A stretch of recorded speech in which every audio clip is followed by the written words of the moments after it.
Bonjour. Bonjour. Par le temps que je vous cite Jean 3,16, dans presque tous les messages, je pensais à Réal, surtout ce matin, quand je pensais à Jean 3,16, parce que c'est connu, ceux qui me connaissent depuis très très longtemps, que c'est rare que je vais apporter un message sans citer ce verset-là. C'est un verset qui est tellement puissant, qui nous parle de l'Évangile. Alors, le message de ce matin est intitulé « L'Évangile en miniature ». Et c'est basé sur Jean 3,16. Dans le judaïsme, je vous rappelle quelque chose peut-être que vous avez déjà entendu. Dans le judaïsme rabbinique ancien, il y a deux écoles rivales de pensée. Et il y a l'école qu'on appelle l'école de Shammai et l'école de Hillel. Et souvent, ces deux écoles de pensée, ils sont entrés en conflit l'une avec l'autre. Ça ressemble des fois un petit peu à nos groupes, hein, différents groupes évangéliques, ça peut arriver aussi. Et puis, entre eux, il y avait des fois des choses un petit peu différentes. Et un jour, il y a un étudiant qui s'est approché du rabbin Shammai, puis lui a dit qu'il allait devenir son disciple si le rabbin pouvait lui enseigner toute la loi en se tenant seulement sur un pied. Le rabbin a refusé. Comment pourrait-il réduire la loi au point que vous pourriez la réciter tout en vous tenant sur un pied? Impossible! Donc, le jeune homme est allé voir le rabbin Hillel. Et puis, il lui a fait la même demande. « Monsieur, je vais me convertir si vous m'enseignez toute la loi, tout entière, en vous tenant sur un pied. » Hillel a accepté le défi, puis il s'est tenu sur un seul pied, puis voici ce qu'il a dit. « Tout ce qui est odieux à vos yeux, ne le faites pas aux autres. Telle est la loi tout entière. Le reste n'est que commentaire. » C'est pas mal, hein? C'est pas mal comme réflexion. Et puis, ça me fait penser à cette bonne réponse qu'il a donnée à ce verset qui dit dans Matthieu 7, 12, « Tout ce que vous voulez que les hommes fassent pour vous, faites-le de même pour eux, car c'est la loi et les prophètes. » Je trouve que ça résume bien la pensée du rabbin Hillel. Ce matin, je vous demande, pensez-vous qu'il est possible d'enseigner le message central de l'Évangile tout en se tenant sur un seul pied? Peut-être pas, mais laissez-moi essayer. L'apôtre Jean a décrit cette histoire d'amour avec ces mots. Et là, vous êtes témoins, hein? Pas tout le monde va me voir, là. « Car Dieu a tant aimé le monde qu'il a donné son Fils unique, afin que quiconque croit en lui ne périsse point, mais qu'il ait la vie éternelle. » Ça a fallu que je m'appuie à un moment donné. Mais à 75 ans tout près, hein, c'est pas pire quand même. Ça veut dire que, voyez-vous, je viens de réciter toute la foi, pour ainsi dire, de l'Évangile dans un seul verset. Et ça va être le message d'aujourd'hui. Jean 3,16 a été qualifié le texte d'or de la Bible, le cœur de l'Évangile, la petite Bible, l'Évangile en miniature. Et ce verset est le plus connu, le plus aimé de toute la Bible, par la plupart des gens dans le monde. Aujourd'hui, j'aimerais que nous réfléchissions sur ce magnifique verset des Écritures en examinant mot par mot, phrase par phrase, et vous allez voir un certain nombre de grandes vérités qui vont faire surface pour nous les chrétiens, puis en même temps pour ceux qui ne connaîtraient peut-être pas le Seigneur, qui vont voir ou entendre ce message pour être touchés par la parole puissante de Dieu. Alors, commençons par le mot Dieu, car Dieu, nous commençons avec ce mot, Dieu est le plus grand donateur. Dieu est le plus grand donateur. Il nous donne le soleil, il nous donne la pluie, il nous donne le blé couleur d'or dans les champs bientôt. Nous allons voir toute la nature se réveiller, les tulipes qui vont sortir au travers de la neige au mois de mars, après quelques petites tempêtes peut-être. Et à quoi ce personnage-là vous fait penser? Est-ce qu'il y en a qui ne connaissent pas ce visage-là ici ce matin? Générosité. L'antipode complètement de ça. Ça vous fait penser à quelqu'un bien de précis. Je n'ai même pas besoin de nommer son nom peut-être. Et bien qu'il ait été incroyablement riche, il a vécu la vie d'un pauvre homme. Il était si serré que le soir, il s'asseyait à la maison dans le noir, vous allez vous souvenir, et si des invités venaient chez lui rendre visite, il allumait une petite chandelle en faisant quelques commentaires, mais rapidement, il l'éteignait quand il quittait la maison. Ça coûtait trop cher, viande à chien! Vous vous rappelez de son patois, hein? Et s'il lui arrivait d'aller manger au restaurant, ça n'a pas dû lui arriver très souvent, il mettait dans ses poches la salière et le poivre. Il était trop avare pour acheter même du sel et du poivre.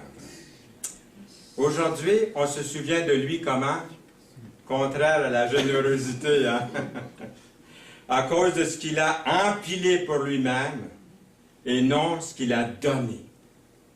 Mais Dieu, lui, est connu pour ce qu'il a donné. Il a donné de ce qu'il y a de plus cher, son propre Fils. Imaginez-vous, le Dieu Tout-Puissant nous donne non seulement l'air et le soleil, la nourriture et l'eau, toutes ces bonnes choses, mais Dieu a tant aimé le monde qu'il a donné, le plus grand donateur, son Fils unique. Dieu est le plus grand donateur. Ensuite, deuxièmement, a tant aimé. Ce qui nous donne, ce qui nous parle du plus grand amour. Du plus grand amour, a tant aimé. Dans la langue grecque, on mentionnait ce matin le grec, c'est intéressant ce que vous avez dit. Il existe 4 différents mots liés à l'amour et nous allons voir ça rapidement. Le premier mot, c'est Eros, qui nous parle de l'amour romantique, l'amour physique, la passion. C'est le mot pour désigner toutes ces choses-là. Et puis, on ne le trouve pas dans le Nouveau Testament, ce mot-là, le mot Eros. Ensuite, il y a le mot storge, un deuxième mot pour désigner l'amour. En français, on a le verbe aimer, on a le verbe adorer. En anglais, ils ont like et love. Alors, I like my dog, but I love my wife. Hein? On peut faire une distinction entre les mots. Mais en français, on est limité un petit peu à cause de ça. Mais en grec, il y a plusieurs mots. Le mot storge qui est utilisé pour l'amour familial, l'amour entre parents et enfants dans la famille. C'est un dérivé du mot storge qui se retrouve seulement qu'une seule fois dans le Nouveau Testament. Et puis, je vais vous citer la référence, c'est Romains 12, verset 10, qui dit ceci. « Ayez de l'affection les uns pour les autres, comme des frères qui s'aiment » dans Romains 12, 10. Il y a aussi le mot « filio », et ça, c'est le mot « Philadelphie » vient du mot « filio ». Philadelphie, qui veut dire « amour fraternel ». C'est le mot grec le plus généralisé pour désigner l'amour. Il parle d'amitié, il parle d'affection. Il parle de relations étroites entre deux personnes. Et le verbe aimer, du mot filio, se retrouve dans le 4e évangile, là où il est question de l'amour de Jésus pour Lazare. Jésus pleura. Filio. Sur quoi les Juifs dirent, voyez comme il l'aimait. Dans Jean 11, versets 35 et 36. Et finalement, il y a le mot « agapé », c'est le mot le plus grand pour l'amour dans le Nouveau Testament.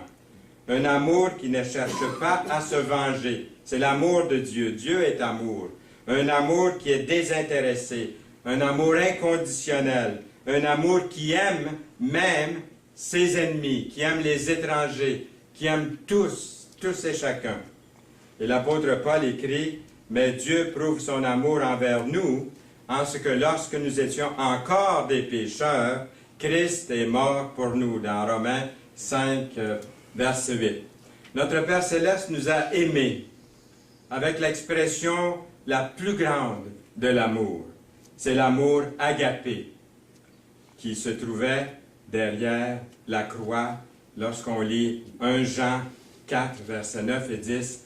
L'amour de Dieu a été manifesté envers nous en ce que Dieu a envoyé son Fils unique dans le monde afin que nous vivions par lui. Et cet amour consiste non point en ce que nous avons aimé Dieu, mais en ce qu'il nous a aimés et a envoyé son Fils comme victime expiatoire pour nos péchés. Troisièmement, le monde, le plus grand nombre, le monde. Ce seul mot « monde » nous montre la largeur et l'étendue de l'amour de Dieu. Un amour qui ne connaît pas de frontières, un amour qui n'a pas de limite, qui est infini. L'infinie richesse de sa grâce, c'est l'amour de Dieu. Son amour ne se limite pas à une nation, son amour ne se limite pas à une race, ne se limite pas à aucune personne. Pour les riches, pour les pauvres, les instruits comme les ignorants. Il fait lever son soleil sur les méchants et sur les bons. Il fait pleuvoir sur les justes et sur les injustes. Nous lisons dans Matthieu 5, verset 45. Toute l'humanité est incluse dans l'amour de Dieu. La prostituée pouvait se demander, elle aurait pu se demander, est-ce que Dieu m'aime, moi? Et la réponse de Jésus, oui, je t'aime, oui, il vous aime, mais il déteste ce que vous faites. Il déteste, si on peut appeler ça un métier, il déteste ce que vous faites. L'ivrogne pourrait se demander, est-ce que Dieu m'aime, moi, un ivrogne? La réponse, oui, Dieu vous aime, mais il déteste votre comportement. Les personnes sans Dieu pourraient se demander, est-ce que l'amour de Dieu est pour moi aussi, moi, un athée, ou moi, quelqu'un qui croit en rien? La réponse, oui, Dieu vous aime aussi, mais il déteste votre orgueil, il déteste votre suffisance. Augustin, qui est mort en 430 après Jésus-Christ, a écrit, « Dieu aime chacun de nous comme s'il n'avait qu'un seul d'entre nous à aimer. » Quatrièmement, il a donné. Il a donné. C'est la plus grande générosité. Quelles étaient les options de Dieu? Dieu aurait pu regarder l'humanité dans sa désobéissance puis dans sa rébellion, et Dieu aurait pu dire, ils vont en endurer, ils vont en arracher. Je vais les châtier. Regardez-les aller, regardez-les dans leur obéissance, dans leur arrogance. Regardez-les aller, vous allez voir qu'ils vont payer cher. Ça, c'est le Dieu qui m'était enseigné quand j'étais jeune, un Dieu juge. C'est comme ça qu'on m'a enseigné dans la religion que Dieu était un juge. Je vais les discipliner, je vais les briser jusqu'à ce qu'ils se repentent. Puis là, ils vont se repentir. Ils vont faire le bien. Mais à la fin, vous et moi, nous aurions péri si ça avait été ça, le Dieu. Mais c'est un Dieu d'amour. Dieu est amour, agapé. Nous aurions péri parce que nous avions besoin que quelqu'un donne sa vie pour enlever tous nos péchés, quelqu'un de juste, son Fils, sans péché. C'est comme si Dieu s'était dit, je leur donnerai mon Fils, je vais leur donner mon Fils, il va naître dans ce monde pour devenir leur sauveur. Il va être une rançon pour leurs péchés. C'est lui qui a pris l'initiative, Dieu, et qui est venu dans la personne de son Fils lui-même, pour votre salut et le mien. Il a donné. Il ne s'est pas retenu, il a donné. Il avait plus que simplement une bonne pensée ou un bon plan. Il est allé au-delà des bonnes intentions. Il a donné son Fils. Et ces paroles, il a donné, parlent d'un cadeau, parlent d'un don. pas d'un prêt, pas d'un salaire, pas d'un dû. Nous ne gagnons pas notre salut. Nous ne serons jamais en mesure de le rembourser, ce salut. Le beau message de l'Évangile est que lorsque nous étions encore sans force, au temps marqué, il est mort pour des impies dans Romains 5, verset 6. Alors, quel a été le geste le plus grand de l'histoire? Pensez un instant au geste le plus grand qui est arrivé dans l'histoire. Pensez-y un instant. Est-ce que ça a été la réforme protestante du 16e siècle? Est-ce que ça a été l'effondrement de l'Union soviétique, du communisme? Est-ce que ça a été la chute du mur de Berlin? Non. Le geste le plus grand de l'histoire, c'est que Dieu nous a donné son Fils unique pour mourir sur la croix comme sacrifice pour nos péchés. Cinquièmement, son Fils unique. Ça, c'est le plus grand don, le plus beau cadeau, le plus grand cadeau qu'on puisse recevoir, ce dont nous montre la profondeur de Dieu. Il a donné ce que lui était, et ce qui lui était à lui, à son cœur le plus cher, son Fils unique, ce qui signifie précieux, unique en son genre. Il est destiné à véhiculer la qualité, l'unicité de Jésus. Dieu n'a qu'un seul Fils, un tel Fils, il nous l'a donné. Le même terme est utilisé dans Hébreux, chapitre 11, verset 17, en se référant à Isaac. Vous vous souvenez d'Isaac? Abraham avait un autre fils. Comment est-ce qu'il s'appelait l'autre fils? Ismaël. Mais Isaac était le fils d'Abraham qui est appelé celui qui est précieux, unique en son genre. Il est appelé le fils de la promesse Isaac.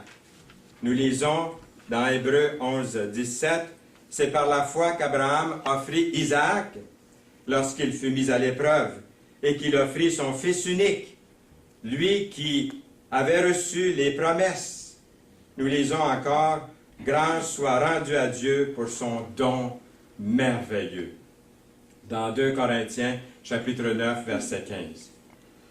Il existe une vieille légende indienne concernant une tribu de la région des Grands Lacs.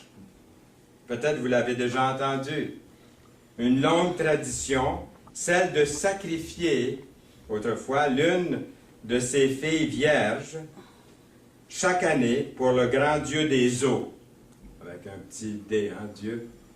Un Dieu dont la tribu craignait fortement.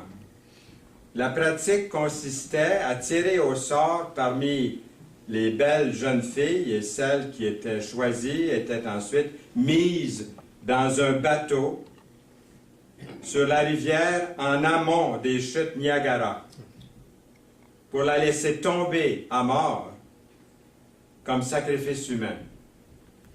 Une année, c'est la fille du chef indien qui a été tirée au sort pour le sacrifice.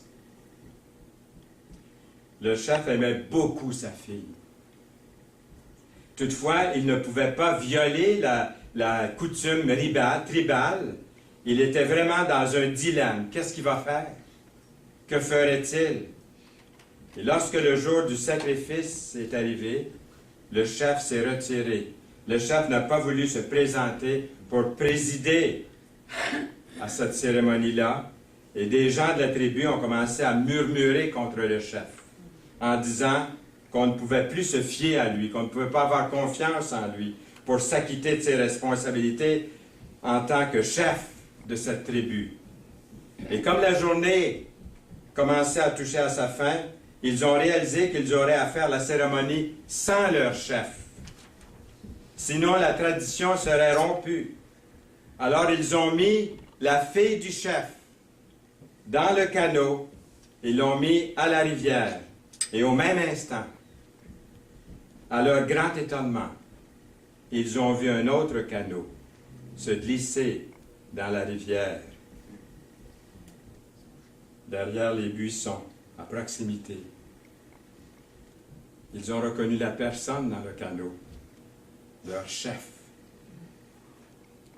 le Père, de la jeune fille.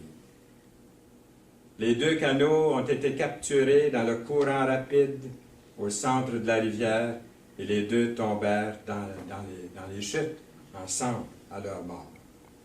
Dieu a donné ce que nous avions le plus besoin, son Fils, pour vous, pour moi. Si notre plus grand besoin avait été pour la connaissance, Dieu nous aurait envoyé un éducateur en technologie, vous ne pensez pas? Dieu aurait pu nous envoyer un scientifique, de l'argent. Dieu nous aurait envoyé un économiste ou le divertissement. Toutes des choses dans lesquelles les gens aujourd'hui recherchent le bonheur et la paix, vous ne trouvez pas? Dieu nous aurait envoyé un amuseur ou un artiste comique. Mais notre plus grand besoin est le pardon. Alors Dieu nous a envoyé un sauveur, son Fils. 6e, afin que quiconque,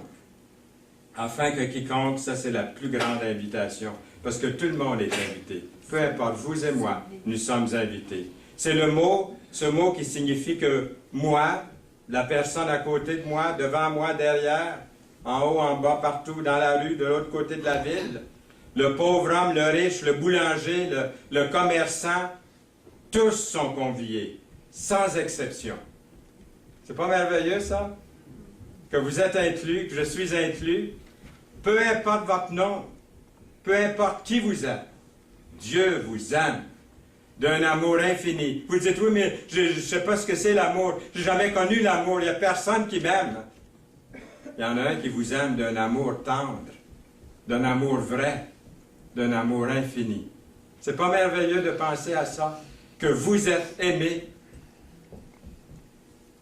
Dans le chapitre 3 de l'Évangile de Jean, le message du Christ est pour Nicodème, un homme qui est venu comme ça en cachette, de nuit, il ne peut pas être vu de personne, comme des fois les gens rentrent dans les chapelles évangéliques, ils ne veulent pas être vus de personne. Hein? Des fois, ils vont aller plus facilement ailleurs que dans une chapelle.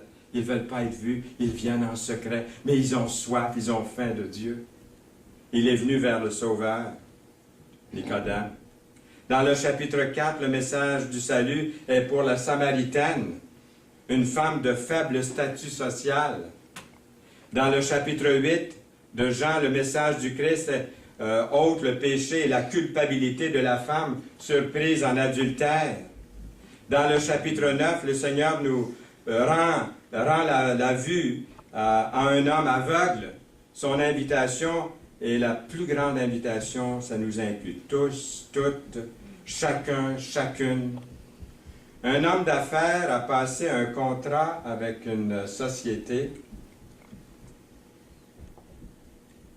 et puis il a fabriqué des petits miroirs que vous voyez là, ici, des petits miroirs. Et puis il a dit, si vous voulez voir qui Dieu aime, il dit, tournez le petit miroir de bord. Et c'est écrit de l'autre côté du miroir, si vous voulez voir qui Dieu aime et pour qui il a donné son Fils, regardez de l'autre côté. C'est écrit là, et puis quand vous tournez le miroir, vous apercevez votre visage.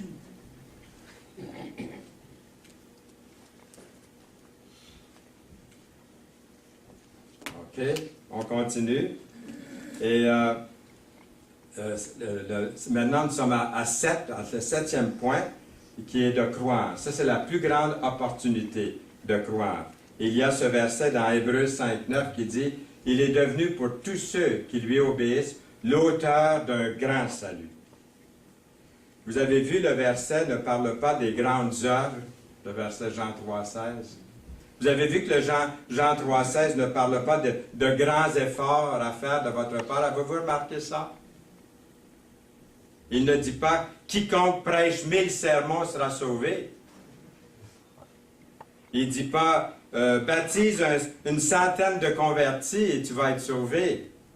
Il dit pas « Quiconque donne 1 million de dollars dans les œuvres de charité sera sauvé ». Ou 2 millions, ou 10 millions, ou 150 millions si vous voulez, va être sauvé. Il ne dit pas ça. La vie éternelle est un don. pas un salaire. Le Seigneur requiert l'obéissance. Il est devenu, pour tous ceux qui lui obéissent, l'auteur d'un salut éternel. Le dernier verset du chapitre 3 de Jean dit ceci: « Celui qui croit au Fils a la vie éternelle. » À partir du moment où il ne croit pas, aura, a la vie éternelle. Celui qui ne croit pas au Fils ne verra point la vie, mais la colère de Dieu demeure sur lui. Ça, c'est un verset que j'ai lu le 11 avril 1947, qui m'a amené au salut, ce verset-là. Je me voyais comme un bon petit garçon, même si mes 5 frères disaient que j'étais méchant, que j'étais taquin, que j'étais ainsi de suite, ma sœur aussi. Une sœur, puis on était 6 dans la famille, donc c'était quelque chose à voir. Alors, mais c'est marqué, celui qui croit. Et moi, je voyais comme la colère de Dieu qui était suspendue. À ce jour-là, j'ai cru. C'était un jeudi matin, vers 11 h du matin. Il y en a qui se souviennent de la date, de l'heure. D'autres pas, hein? Ça fait progressivement. Mais moi, je l'ai écrit tout de suite dans ma Bible, ce jour-là. La personne qui croit vraiment en Jésus voudra obéir au Seigneur. Croire, avoir la foi, inclut se repentir, se détourner de ses péchés. Dieu, sans tenir compte des temps d'ignorance, annonce maintenant à tous les hommes, en tout lieu, qu'ils ont à quoi? À se repentir, à changer de direction, à changer de vie. Le Saint-Esprit qui vient habiter en nous va nous donner une vie nouvelle. Ça ne veut pas dire qu'on ne pêchera plus, comme en anglais. En anglais, j'ai appris quand je commençais à apprendre l'anglais, par Dr. DeHaan, il avait donné un message, il disait « A Christian is not sinless. A Christian is not sinless. He sins less. » Ceux qui comprennent l'anglais. C'est difficile à traduire ça, là, mais ceux qui comprennent, on saisit bien. C'est comme si je disais en français, un chrétien, c'est pas quelqu'un qui arrête de pécher, mais il pêche moins. Mais c'est tellement mieux en anglais, là. Alors, la personne qui croit vraiment en Jésus, qu'est-ce que c'est qu'elle va faire aussi? Elle va vouloir le dire. Moi, je me rappelle, le jour de ma conversion, ce matin-là, j'avais dit, Seigneur, on fait un pacte entre nous deux, on ne le dira pas à personne. J'avais pas encore tout lu dans la parole, hein?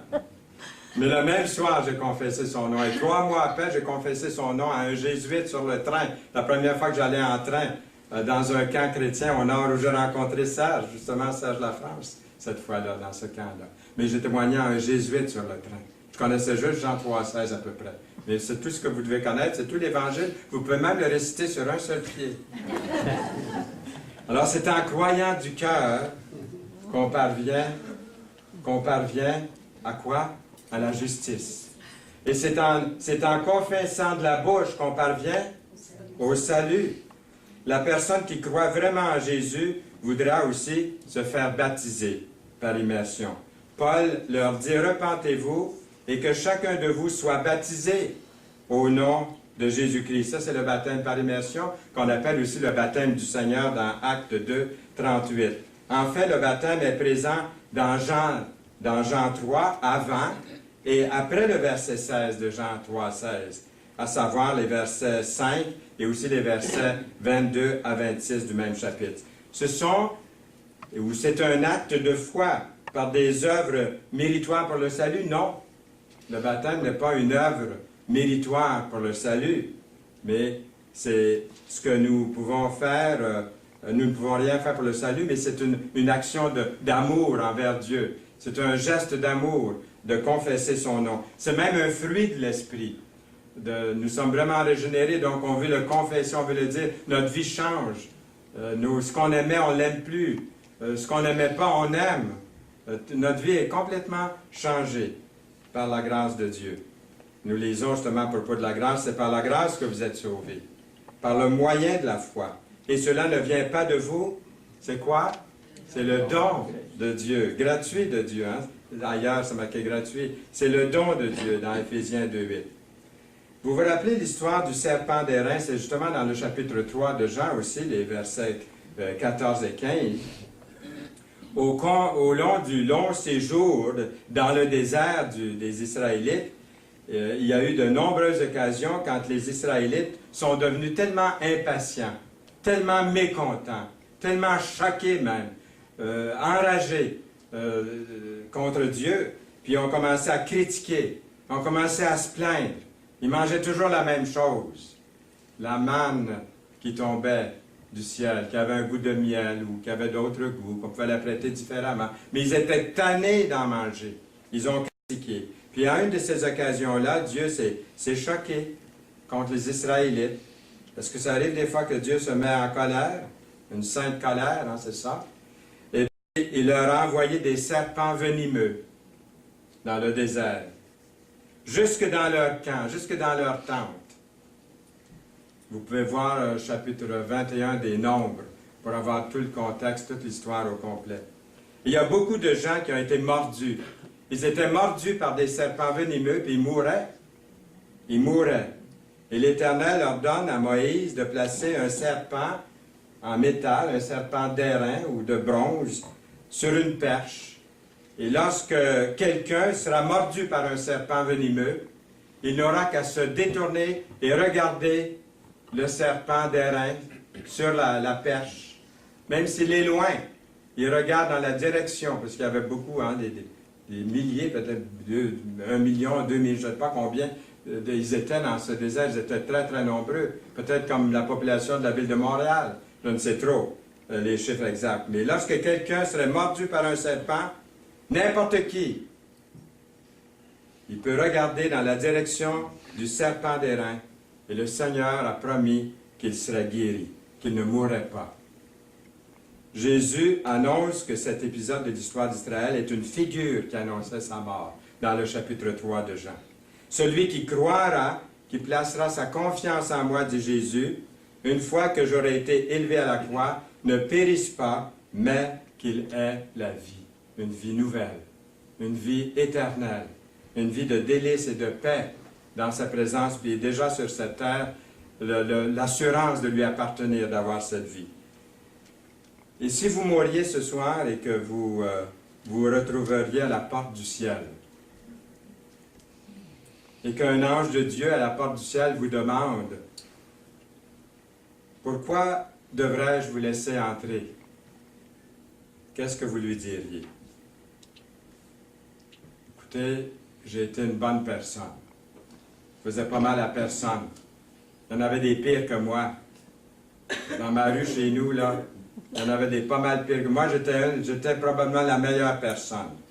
J'étais gentil, attentionné de mes voisins.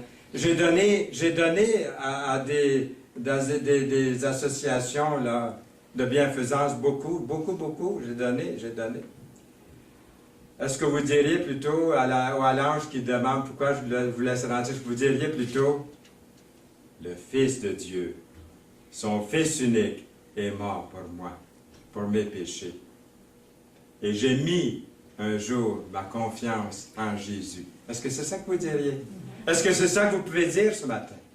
Si quelqu'un ici ne pouvait pas dire ça, là, dites-le tout de suite. Venez au Seigneur immédiatement là où vous êtes. Par la foi, vous dites, ça se fait si vite que ça? Oui. J'ai vu la naissance de notre fille Nicole, puis je vous dis que ça se fait vite. Hein? Il y a 9 mois de préparation, mais quand le bébé arrive, là, on ne lui dit pas « attends hein? ». C'est le temps. Hein? Ceux qui sont mères, ils savent ça. Les pères aussi, ceux qui ont vu, là, ils savent. 8. Numéro 8, en lui. En lui, c'est la plus grande personne. Non pas croire dans le premier ministre, même s'il est bon, puis il est beau, puis il est frisé.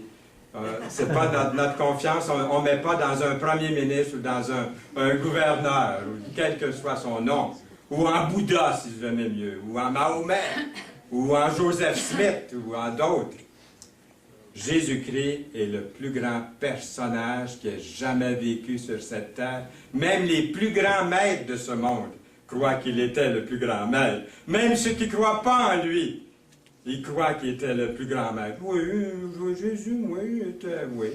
Ils vont avouer qu'il était extraordinaire. Il est extraordinaire.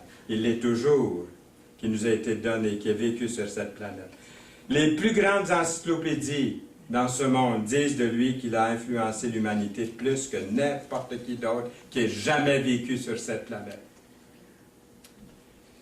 Avant la mort de H.G. Wells, un réputé historien, dont sûrement vous avez entendu parler, on lui a demandé quelle était la personne, d'après lui, qui a laissé la plus grande impression, la plus grande influence permanente dans l'humanité. Puis il a répondu simplement, Jésus arrive en premier. Personne d'autre ne se compare à la grandeur de Jésus, à l'influence de Jésus dans le monde. Socrate a enseigné pendant 40 ans. Oui, Socrate a enseigné pendant 40 ans. Platon a enseigné pendant 50 ans. Aristote a enseigné pendant 40 ans. Cependant, Jésus a eu une influence plus durable. Il n'a enseigné que pendant 3 ans. 3 ans. Jésus n'a pas laissé de portrait de lui-même. Pourtant, certaines des plus belles peintures ont été réalisées par Raphaël, par Michel-Ange, par Léonard de Vinci. Jésus n'a pas composé de musique. Pourtant, Haydn, Handel, Beethoven, vous les reconnaissez? Bach, Mendelssohn ont atteint le zénith de leur carrière dans des hymnes, dans des cantiques, dans des symphonies, des oratorios, et ils ont composé à leur sujet. Fut-il quelqu'un de plus grand? Fut-il jamais un plus grand morceau de musique que le Messie de Handel?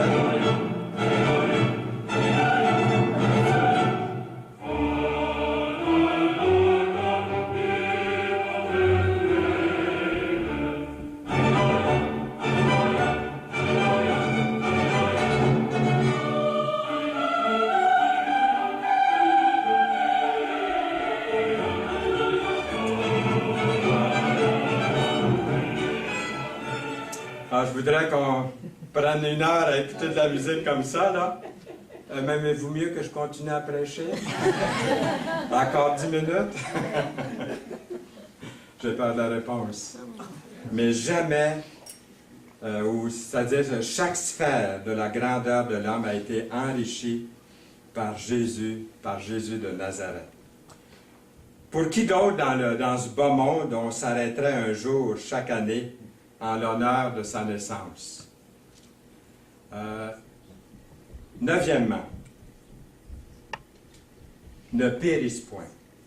Ça, c'est la plus grande délivrance de tous les temps. Jésus a dit qu'au jour du jugement, beaucoup seront perdus. Un peu seront sauvés. Il est écrit, entrez par la porte étroite. Hein? Il y en a qui disent, comment ça se fait que vous n'êtes pas nombreux, vous autres? Oui, mais citez-leur ce verset. C'est dans l'Écriture. Entrez par la porte étroite, car large est la porte, spacieux est le chemin qui mène à la perdition. Il y en a beaucoup qui entrent par là. C'est la majorité. Mais étroite est la porte. Resserrez le chemin qui mène à la vie. Et il y en a peu qui les trouvent. Matthieu 7, 13 et 14. Lors de ce grand dernier jour, Jésus a dit qu'il va diviser l'humanité comme un berger sépare les brebis des boucs. J'étais content comme Marcel a lu ça ce matin. Il a lu mon verset. Il a lu ce verset-là. Hein? Toutes les nations seront rassemblées devant lui. Il séparera les uns d'avec les autres, comme le berger sépare les brebis d'avec les boucs. Verset 33. Et il mettra les brebis à sa droite et les boucs à sa gauche. Alors le roi dira à ceux qui seront à sa droite, « Venez, vous qui êtes bénis de mon Père, prenez possession du royaume qui vous a été préparé dès la fondation du monde. » Versets 32 à 34 de Matthieu 25. Ensuite, il dira à ceux qui seront à sa gauche, « Retirez-vous de moi, maudits, allez dans le feu éternel qui a été préparé pour le diable et ses anges. » Matthieu 25, 41. Que quelqu'un ne périsse pas dans le feu éternel est la plus grande délivrance possible.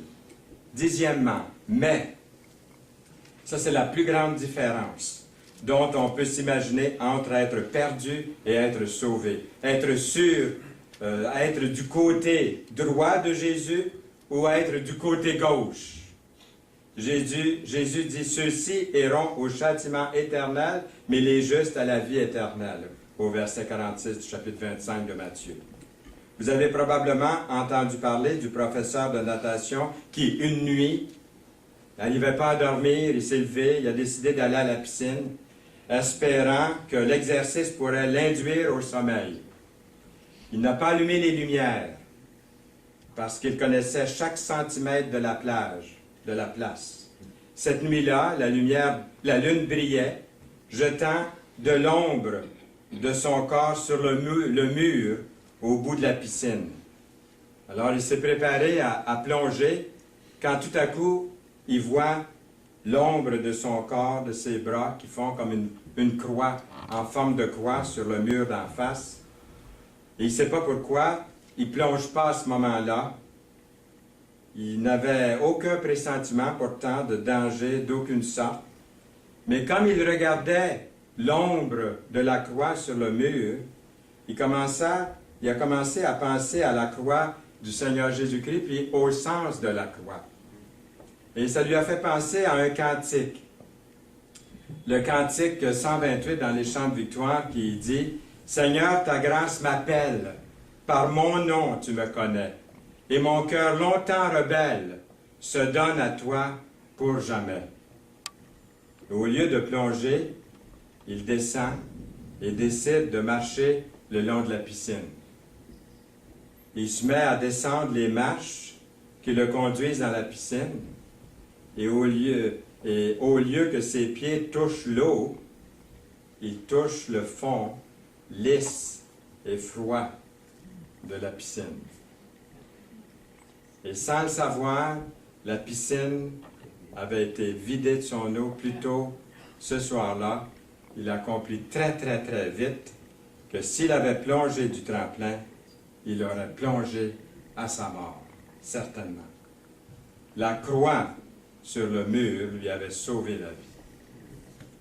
Pour lui, la croix a fait toute la différence. Est-ce que la croix fait une différence dans votre vie?